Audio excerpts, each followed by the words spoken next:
Contacts and Connection or Art of Life 172. At kailangan gagawin araw-araw, of course, ng bawat isa sa posible. Kaya ang calling ng bawat isa ngayon ay into the practice of the Art of Life 172. Ayan ay kapartiyan sa pinaka-pundasyon ngayon ng divine calling ng lahat ng tao na makilala rin nila yon ngayon, yung mga anghel nandyan sa kalangitan, hindi yung mga advanced technologies, dahil at long distance viewing parang pareha lang yung ating mga makikita dyan sa mga kalangitan pag walang sound na ating marinig. Ngunit advanced technology pala yung mga bagay na yon. That's the reason why na ang divine calling ngayon ng lahat into the practice of Art of Life 172, dahil sa paraan na yan ay buksan man ng Diyos sa pamagitan ng kanyang mga anghel na ipinadala ngayon ang mga signal sa katawan upang lahat ng dimensions ng kaluluwa, physical dimension, emotion dimension, mental dimension, light dimension, all dimensions of the soul itself is a dimension, the spirit is a dimension, and consciousness is another dimension. And this dimension, my consciousness. Lahat ng mga dimensions na yan ay makatune up yun sa higher vibrational frequency at maintindihan ng isang kaluluwa na naglakbay sa planeta na itong kinalagyan ngayon ng lahat ng tao ay dimension ng lahat ng mga mortals na umiiral ngayon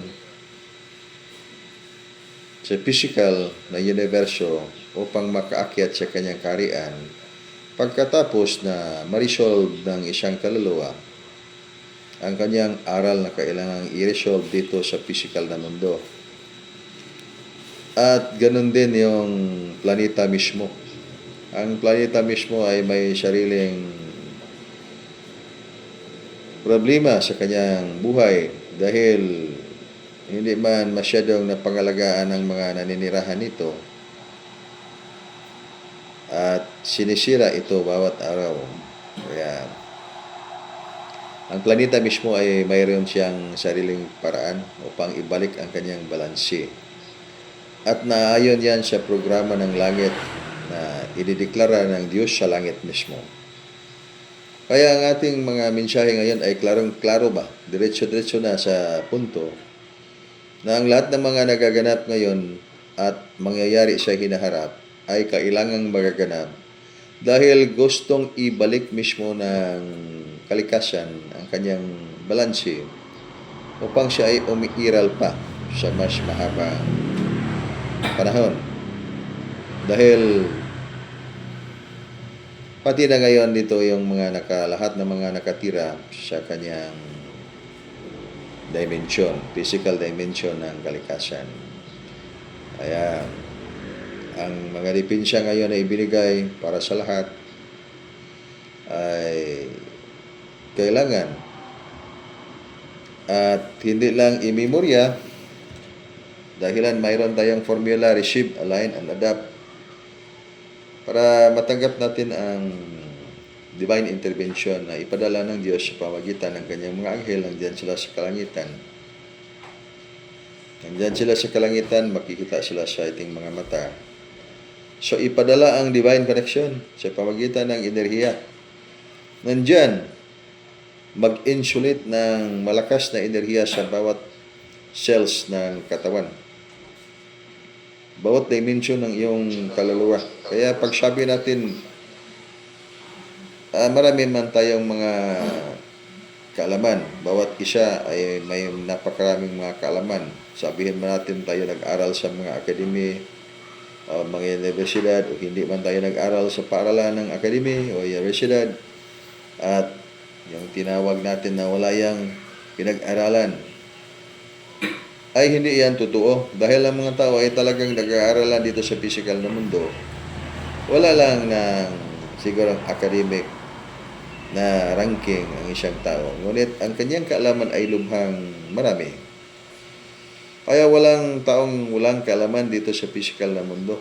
Lahat ng mga tao ay may kaalaman. Kaya may mga paniniwala at iba't ibang mga paniniwala nang siyang kanyang naging dahilan upang siya ay patuloy na umiiral sa mundo dahil siya ay naniniwala. Sabihin man natin na ito mga tao ay hindi ako naniniwala. Yan ay paniniwala pa rin yan na tayo ay walang paniniwala. Ngunit at the back of the mind, mayroon tayong paniniwala na ang tawag ay hindi tayo naniniwala. Dahil yan ang programming ng isang kaisipan ng tao. Ngunit walang exemption ngayon sa magaganap ng ating mundo sa hinaharap. Ngayon ay activating ngayon ang mga enerhiya. At yung mga bombardments ng mga destructive energies, both man-made and natural upheavals, gawa ng mga tao at gawa ng kalikasan ay umiiral talaga. So, ang mga dipensya ngayon ay sadyang kailangan ng bawat tao upang maligtas niya ang kanyang buhay. At mayroong ongoing na divine calling. Itong ongoing divine calling ay kailangan na maintindihan kung anong ibig sabihin ito. Ang ibig sabihin ito ay ang banal ba na tawag ng Diyos sa iyo ay ngayon na, hindi bukas o hindi sa hinaharap. Hindi rin siya nakaraan.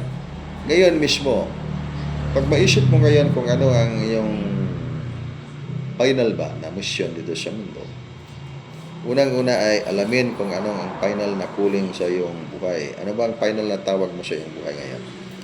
At kailan yan? Bukas ba yan o sa anong hinaharap na araw?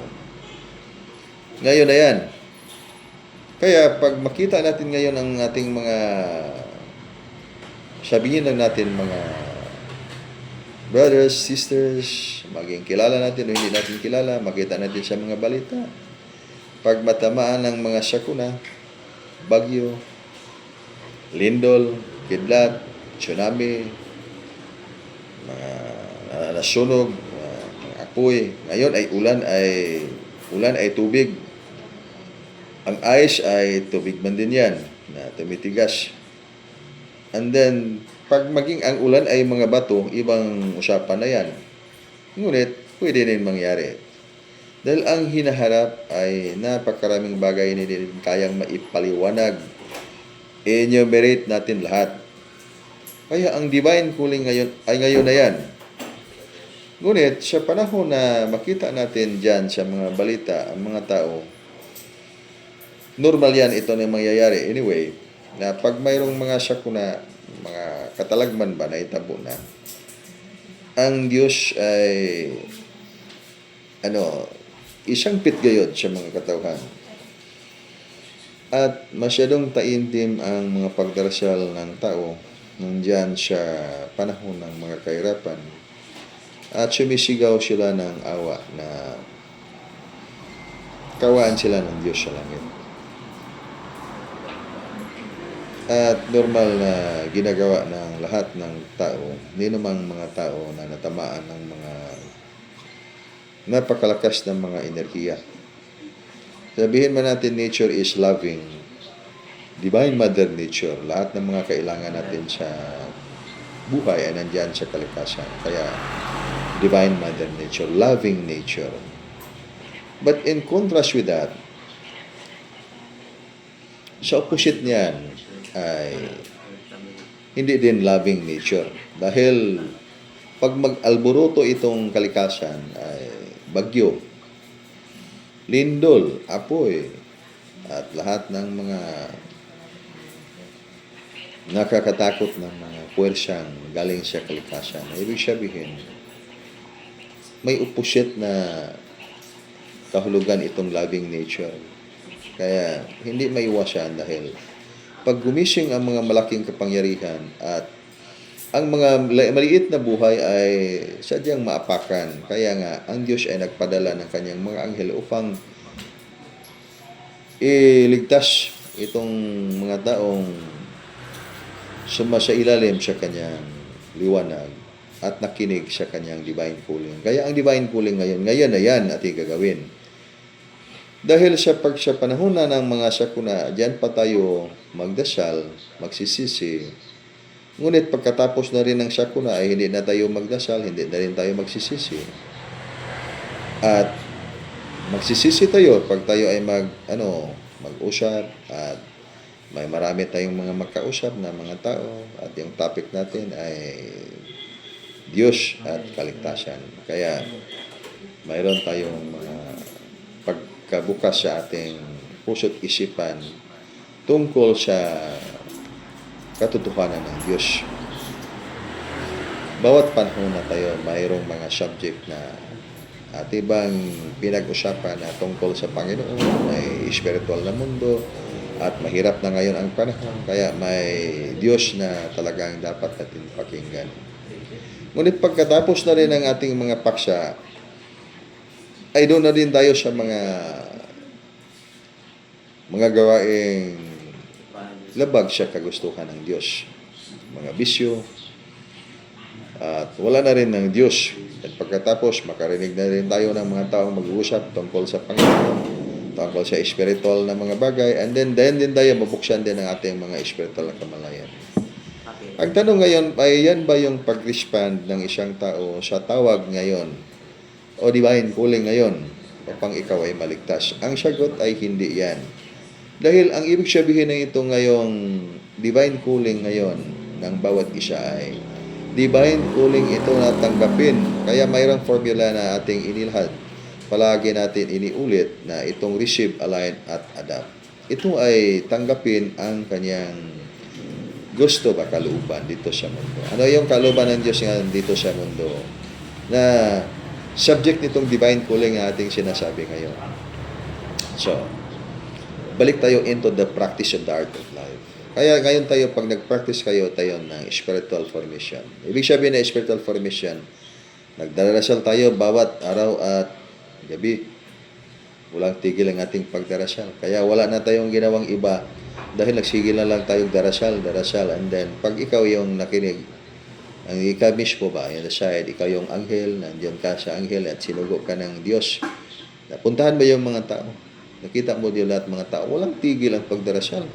Kaya nga hindi narinig ang sinasabi ng Diyos sa pamagitan ng kanyang mga propeta, sa pamagitan ng kanyang mga anghel, na tanggapin ang katotohanan. Ang katotohanan ay magbibigay sa iyo ng kalayaan. Ngunit, hindi naman marinig dahil palagi ang taong humihingi. Walang tigil ng paghingi sa mga gustuin ng kanyang buhay. Hinihingi niya lahat sa Diyos at kaya wala na siyang pagkakataon na makarinig kung ano ang sinasabi ng Diyos. Ngayon ay may divine calling ngayon.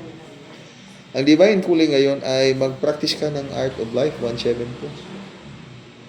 Mabasa ba natin yan sa kasulatan? Kaya nga sinasabi ng Diyos, in the person of Jesus Christ, a divine master of the 2,000 years ago, and that's the truth in life. Siya yung katotohanan, siya yung buhay. Ibig sabihin, ang buhay ay may katotohanan. At ang katotohanan niyang buhay na yan ay tinatawag na yan na liwanag na walang hanggan. Art of life. Hindi art of destruction. Kaya ngayon, ang tawag ng bawat isa ngayon is art of life. At ang malaking tanong ngayon, ang ating mga ginagawa ngayon ay nauuyon ba sa kalooban ng Diyos na tayo ay sumang-ayon ba tayo ngayon sa kanyang divine calling, banal na tawag para sa lahat, upang iligtas mismo ang iyong sarili? Dahil hindi na maiwasan itong panahon. Ang panahon ay may general cleansing na magaganap. Bago yan magaganap, may mga cleansing because ang ibig sabihin ng cleansing na yan, that is activations of the energies of the surroundings. And ibig sabihin na surroundings, sa mga lugar-lugar, dahil kailangan gumising ang mga energy centers ng mga tao sa universo. Hintong mga taong sinasabi na ito ay mga lalaking mga tao. Itong mga elementos ng kalikasan. Lupa, hangin, lahat ng mga elementos ng kalikasan ay mga tao yan ng kalikasan. Kaya itong mga katao ng kalikasan, sa bawat region ng mga elemento na ito, sharing mga tao o community ng kalikasan, may mga tao pa rin na nakatira na tinatawag natin mga bundok, valleys, mountains, seas, oceans, all those things pertaining to divine mother nature. Then after that, dito tayo sa micro. Yun ay mga macro, then in the macro scale, malaki. In the micro scale ay mga maliliit. Ngunit, pag hindi natin ito maintindihan, ang proseso ng cleansing at kanyang pagkagising upang siya ay umangat sa kanyang buhay sa mas mataas na dimensyon ng katotohanan. Then sabihin natin na ayan, pag may magkabagyo dyan, sabihin din natin na yan, pinaparusahan na ang mga tao sa mundo. Hindi man yan ngayon lang nangyayari. Hindi yan na ngayon lang nangyayari. Nangyayari na yan sa mga nakaraang mga panahon. At in fact, hindi man, parang common na yung mga bagyo lindol. At palagi yung magaganap sa mga iba't ibang mga lugar. Anyway, sa entire planet, common na yung nagaganap. Ngunit iba sa panahon ngayon. Dahil ang panahon ngayon ay itong mga malaking enerhiya ay mas malalim at mas malaki ang kanyang epekto dahil ang pagkagising ng mga enerhiya ngayon galing sa mga tulog ng mga kalikasan ay marami. Ibig sabihin marami, hindi lang konti. Kaya ngayon ay dito sa lugar, sa ibang lugar, at kalat-kalat na mga lugar. Dahil napakalaki man itong planeta. Kaya nga yan, pag dito ka sa Pilipinas, makikita mo yung mga Supreme Superlight Angels. Sa mga oras na sila ay nandyan sila para bigyan ka ng divine connection. At then pag doon ka rin sa Amerika, doon ka sa Australia, sa Russia, sa China, sabihin na natin sa iba't ibang panig ng mundo, makikita din sila. Ngunit lang, ito ay ang pinakamalaking question lang nito ngayon, pag yung mga makikita ba diyan sa kalangitan, sara sa mga taong hindi nag-aral ng angels contact and connection, ay totoo ba yung angels na yan nakikita nila sa kalangitan? Hindi ba yan gawa ng advanced technology o hindi ba yan mismo advanced technology? Pati na rin, kaya nga pag tayo ay makakita tayo ng mga himala, ay may mga himala dyan nagpakita sa kalangitan. Pag ikaw ay practitioners ng angels contact and connection, masasabi mo ba yan ay himala na bawat araw ay nakatingin ka ng himala? That's already common. Ibig sabihin, maski ba yan lumabas si Kristo dyan sa kalangitan, alam mo yan na totoong Kristo yan or piki na Kristo yan dahil ang himala ay nakikita mo na bawat araw. Ngunit pag hindi tayo nakaintindi ng himala, and then pag may kababalaghan dyan, lumitaw dyan sa kalangitan, maski ulap, ginawa ng advanced technology, or mga holographic images, and sasabihin mo na yan, napakalaking himala. Kaya, sumamba ka sa ulap, sumamba ka sa advanced technology. At yung pagpaliwanag natin ay hindi natin nalalaman ang totoong katotohanan dahil hindi man natin alam kung anong sa ilalim nito. Ang sa ilalim pala nito ay dalawang klaseng katotohanan na dapat nating alamin ngayon. Una, katotohanan ng art of life. Ito yung itong kalawa ay katotohanan ng art of destruction. Maging dito man tayo in the scientific model man tayo or the non-scientific model, in the religious sector or in the spiritual sector, itong lahat ng mga bagay na ito ay kailangan ng pagkaunawa at kailangan na mabuksan ng tao ang kanyang spiritual na kaisipan upang magkaroon siya ng tunay na kaunawaang spiritual. Dahil ang lahat ng mga bagay na ito ay hindi ito kayang maunawaan nino mang taong hindi bukas ang kanyang spiritual na kamalayan. Nino mang tao na kahit man sabihin na tayo yan ay nagdasal tayo palagi, hindi man tayo nakalimot sa pagdarasal, wala man tayong tigil sa pagdarasal. Ngunit again, may divine calling ngayon ang tugon ng Panginoon sa langit. Pakinggan natin ang ating mismong mga sarili sa spiritual na paraan.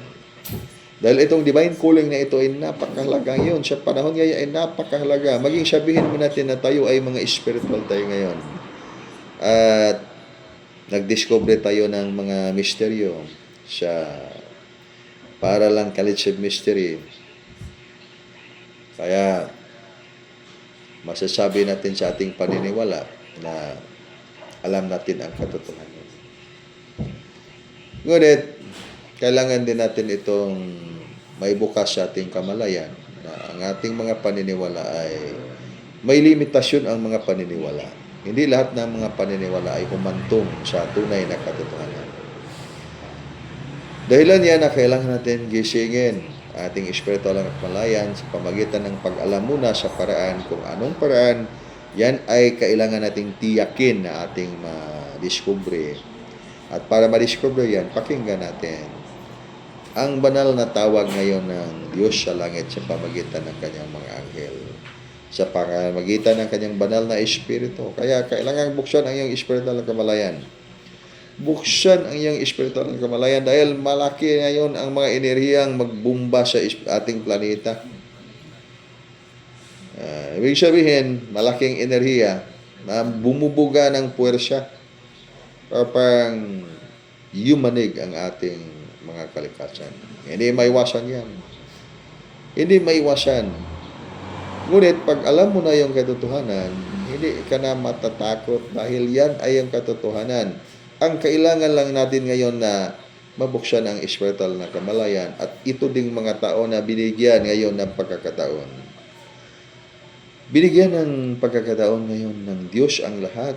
Dahil hindi sinasabi ng Diyos, ikaw ay masama. Ikaw ay hindi masama. Sinasabi ng Diyos, ito lang landas ang ating sundan. Ang kalooban ng kanyang gusto para sa lahat. Na art of life and the art of destruction. But then, pag kung yung talagang ang paksa nitong lahat, dahil ginusto ng tao ay art of destruction. At normal na yan dahil program yan ng spiritual division na magaganap itong cleansing. Dahil ibalik sa planeta mismo ang kanyang sariling balanse. At tiningnan yan yung mga anghel sa langit. Ang yung pagtingin ng mga anghel sa langit, tingnan yung mga taong may complete surrender to God. Sumang-ayon, hindi sila patuloy na naggawa ng kanilang mga gawain na labag sa kagustuhan ng Diyos. Ang ibig sabihin, art of destruction.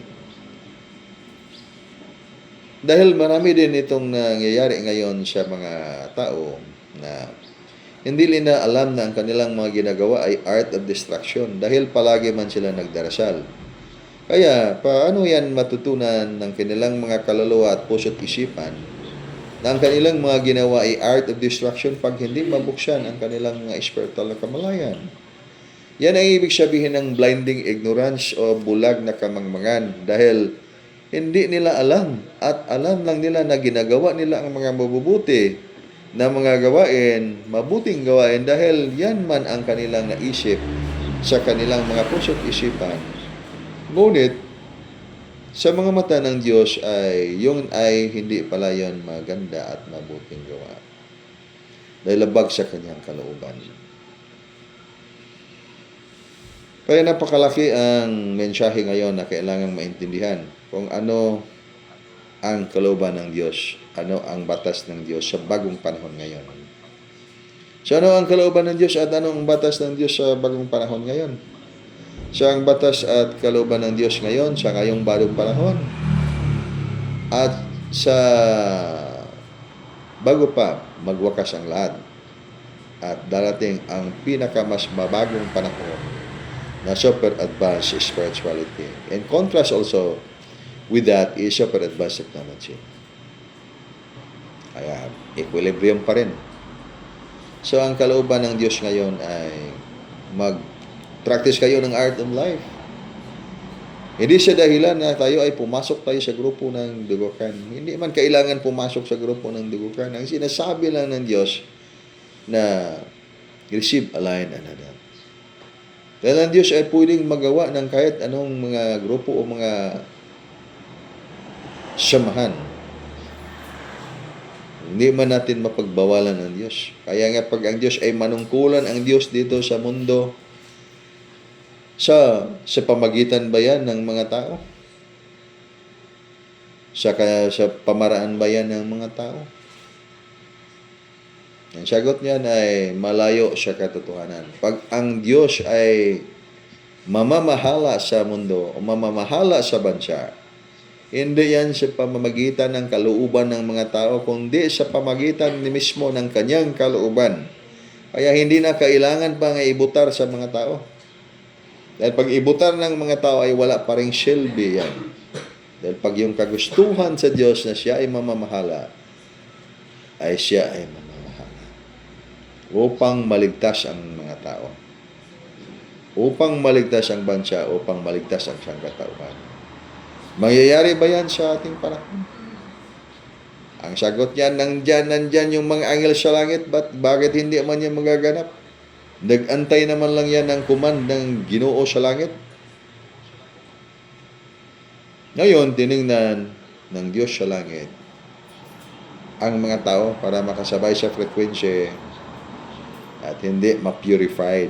Ibig sabihin na itong ma-purified, you know, anong ibig sabihin itong purified? I-purify ba? If you have the metal, you want to purify, so anong gagamitin mo sa pag-purify? So, gamitin mo ay apoy at tubig.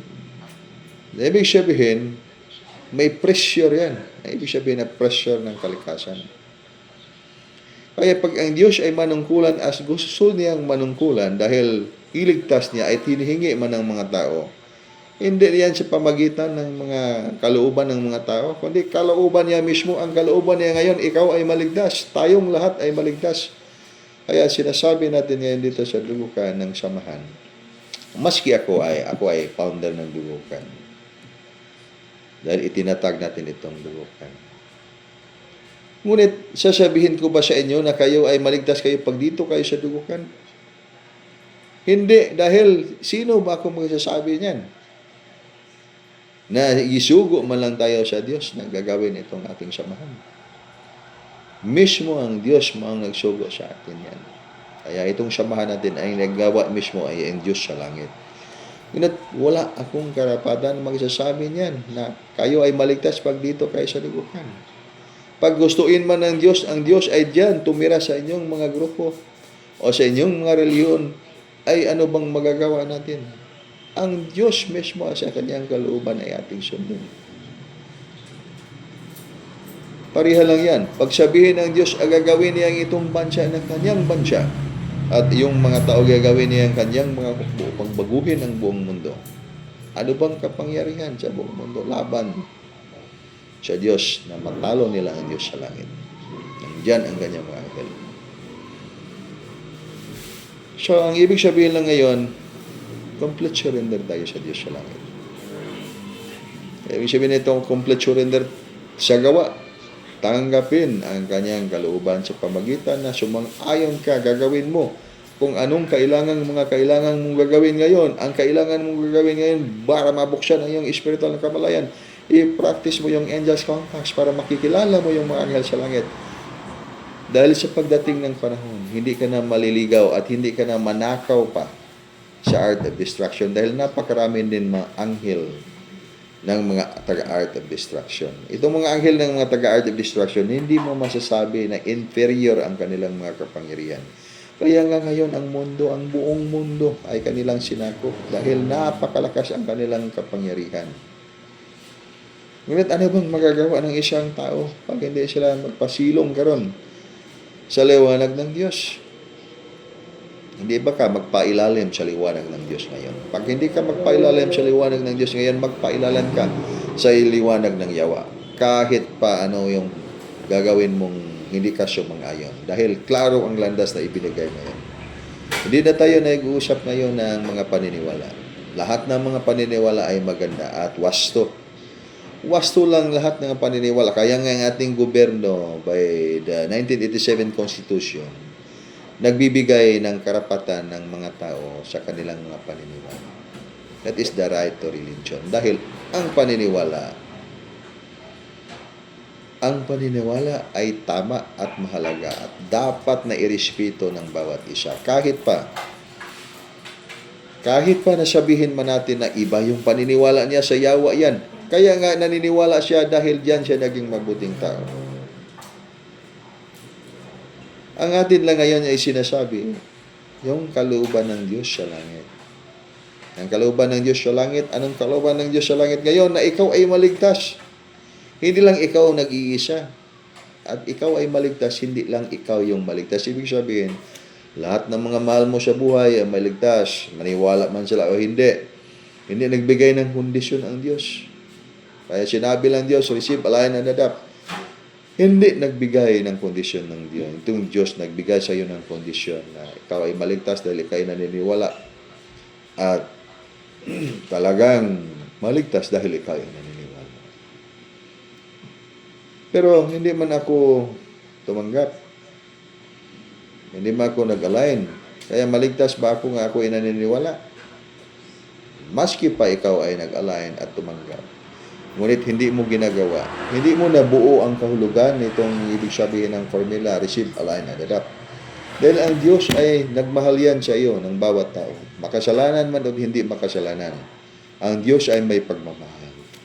Ang kailangan lang ngayon, pagbigay ng kanyang kalooban at itong kalooban ng Diyos na ikay ay makaakyat sa kanyang kaharian at pag ito na itong mga napakalaking mga enerhiya nga gumising sa hinaharap, hindi kaya sa iyong katawan.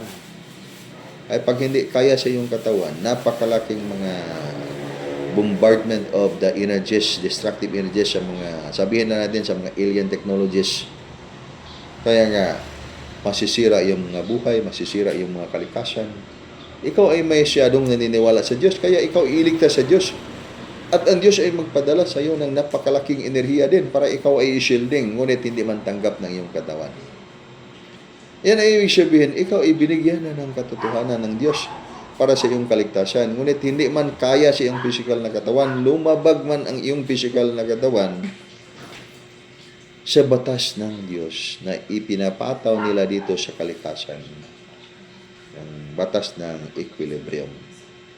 Batas ba ng balanse? Kaya napakalakas ang enerhiya na yung dipensya. Ngunit hindi man malakas ang katawan dahil hindi man inihasa mo yung katawan mo, hindi ba natanggap ng physical na katawan?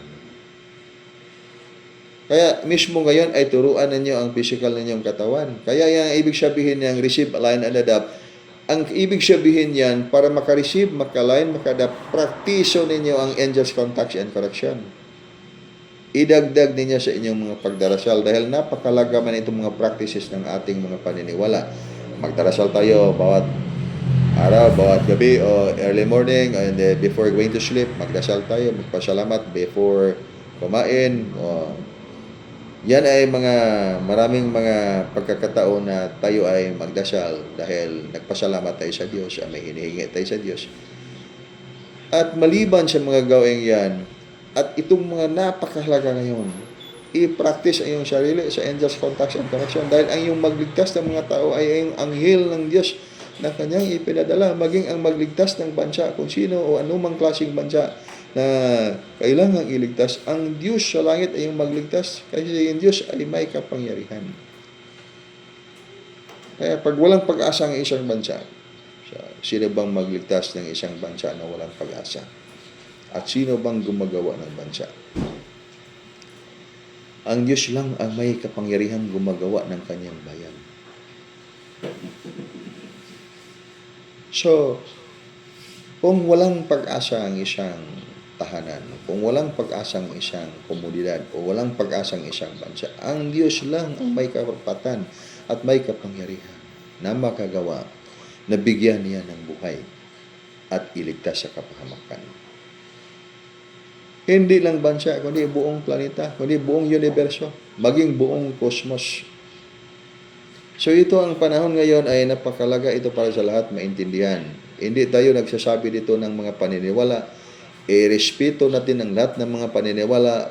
maski na labag man sa ating mga kalooban ang kanilang mga paniniwala, kailangan pa rin nating irespeto dahil ang paniniwala, dahil yan ay ang mga tao naging mabuting tao dahil sa kanilang paniniwala. Igalang. Irespeto, igalang. Kailangan natin yun. At mabuo natin ang mas malalim na kaunawaan. Idagdag sa ating mga practice ang kalagdaan sa magandang kalusugan, ang batas ng magandang kalusugan. So ano ang batas ng magandang kalusugan? That is Art of Life 172. Bakit yan may 172? Nangangahulugan yan yung signature ng Art of Life ay may katawang 172. Ibig sabihin yan Sun 72 formation. May katawang araw, may 3 bituin, at may nakatagong buwan. Sa ibig sabihin, mystical order formation sa katarungan ng Diyos sa langit. Kaya, pag dito man mag-opisina ang Diyos sa bansang ito, napakahalaga ng bawat isa sa bansang ito na makinig at matututo ng angels contacts and correction. Tingnan sila sa langit, huwag na lang magtanong masyado kung ano ang gagawin pag hindi pa natin sila tingnan sa langit.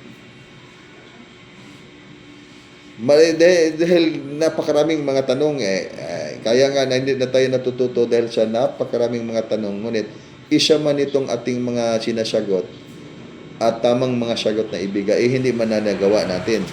Na ibig sabihin, masayang lang ang ating pagtatanong pag hindi natin gagawin. Dahil klaro man ang mensahe ngayon.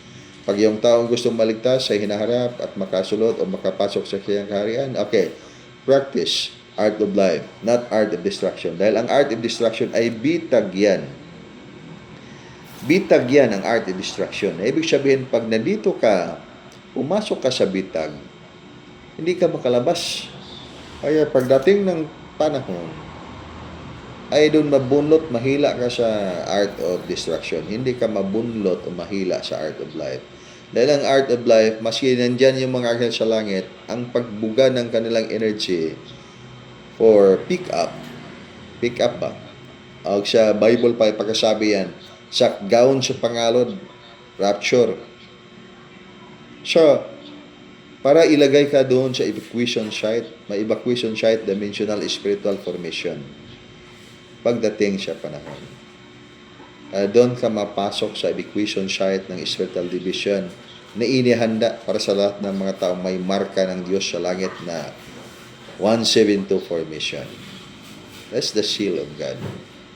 Ngunit itong lahat ng mga nakasilyo ng Carbon Atom Life Foundation, walang pagkakataon na ka-transform into Advanced Elemental Body Foundation dahil hindi man nila nabuksan ng mas maaga ang kanilang spiritual na kamalayan.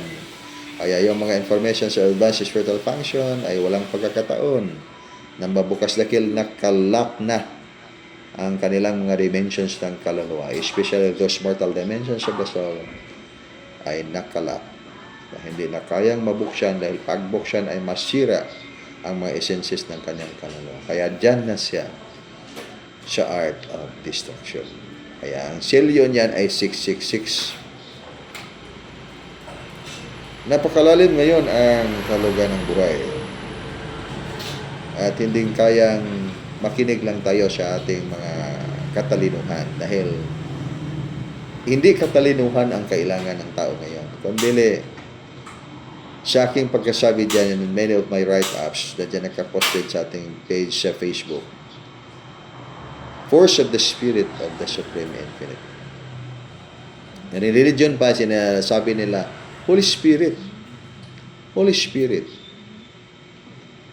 Well, that is true. Kaya nga sabihin natin sinasabi natin, ano yan pagkasabi? Napakaraming mga tao nagsasabi nito. The physical body is the living temple of God. And then, that could be true. But that is very general. What kind of body? What kind of body that you will consider the living temple of God? And what kind of God that can dwell in that physical body?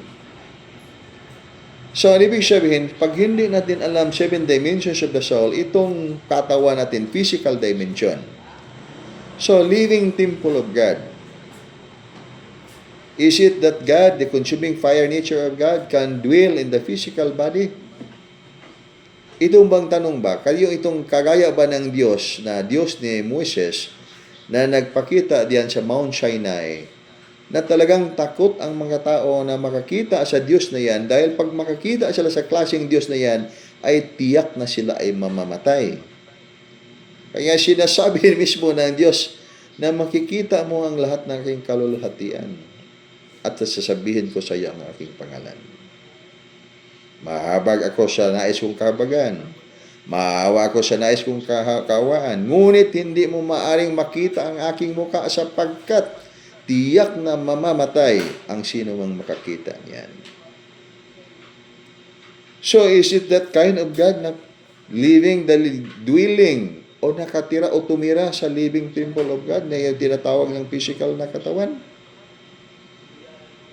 Kaya, napakalalim ang kailangan natin na aral. Na kailangan natin buksan. I'm giving that is actually an example. And everybody can ask yourself, ito bang living temple of God na ating sinasabi na physical katawan?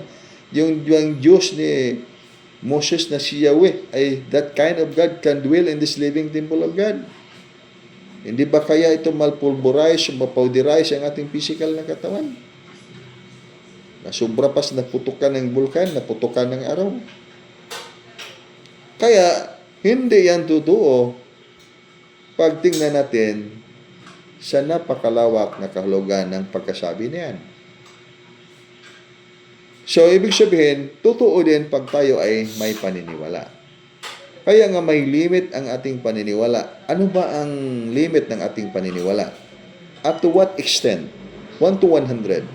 So, pagdating natin sa 20%, totoo pa ba itong ating paniniwala? Na ang Diyos sa langit ay ang living temple of God, itong physical na katawan. Pagdating natin sa 30% ay totoo pa rin kasi pwede pang makatira ang Diyos sa ating physical na katawan.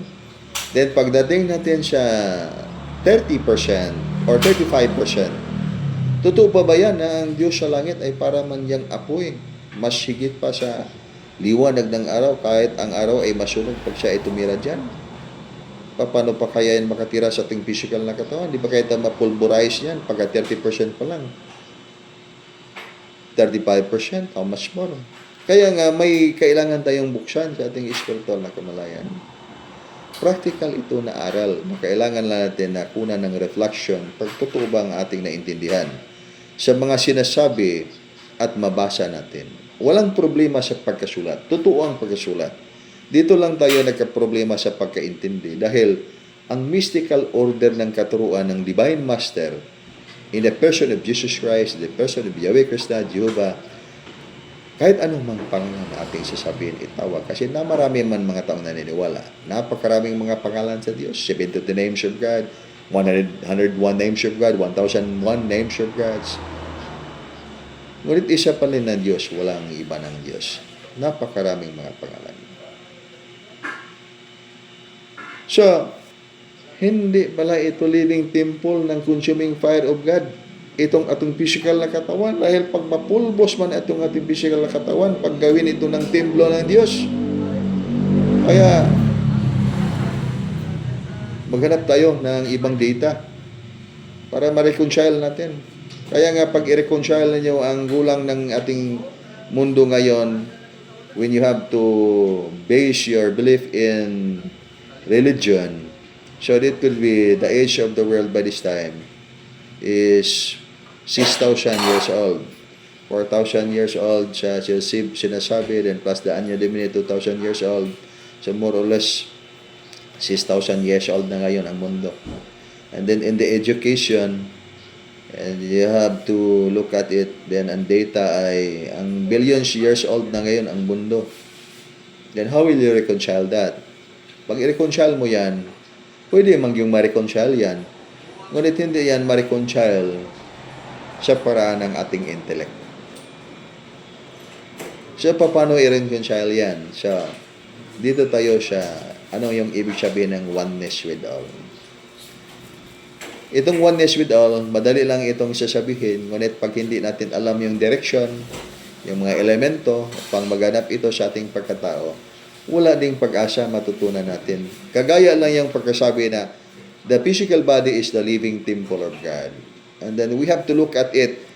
Yahweh, consuming fire nature of God, ay tumira dyan sa iyong physical na katawan. Hindi ka ba mamamatay? Malayong malayo pa si Yahweh ay pulverize, powderize ng iyong katawan. So kaya, itong mga salita ay itinago ang mga katotohanan. Pag tayo ay naniwala lang sa salita, maaaring hindi natin matutunan ang tunay na katotohanan. Dahil ano ba ang function ng mga salita? And that's the reason why sinasabi ni Kristo mismo sa kanyang sarili na hanapin mo ang kanyang kaharian. At sa paghanap mo ng kanyang kaharian, kailangan mo ang banal na espiritu. Kailangan mo ang wisdom. Dahil pag wala ang wisdom, ay hindi mo mahanap ang kanyang kaharian. Pag wala ang art of life na siya mismo yung nagsasabi at siya mismo yung katawan na yan, ay hindi mo maaring mapasok ang kanyang kaharian. Paano man mapasok ng kanyang kaharian? Sabi lang natin, the kingdom of God is within us. And then, ibig sabihin niya, kingdom of God is within us. And then, the temple of God is the physical body. Temple pala itong physical na katawan natin ng Diyos. Kaya nga, kailangan natin pag-ingatan. Itong planeta ay temple din ng mga tao dito sa mundo. Kaya kailangan din pag-ingatan ng planeta dahil ang templo na siyang katawan na yan, ng iyong katawan, ay diyan tumira ang Diyos. At tumira pa dito sa planeta. Hindi na sinasabi ng Diyos na itong planeta ay kanyang templo, kundi yung templo ay yung physical na katawan. Kaya pag-ingatan ninyo ang planeta dahil ang Diyos na tumira sa templo ng tao ay tumira sa planeta. Ngayon, sinisira man ng tao ang planeta. Kaya may paraan ang Diyos sa kanyang sarili. I-reverse niya ba? I-reverse niya ang cycle ng kaunawaan ng tao. Kaya sa simula, sinasabi ng tao, ang kaluluwa ay nandyan sa loob ng physical na katawan. At totoong tama. Totoong tama. Ngunit ang tanong ay, totoong tama talaga yan at tumpak? Absolute ba yan? Ngayon, aking sasabihin na ang physical na katawan ay nandyan sa loob ng iyong kaluluwa. At ang iyong kaluluwa ay isang katawan din ng iyong pagkatao. And could be the living temple of the Spirit. And the Spirit is the living temple of God. Parang napakalapit na sa katotohanan. Mas malapit sa pagkasabi na the living temple of God is the physical body.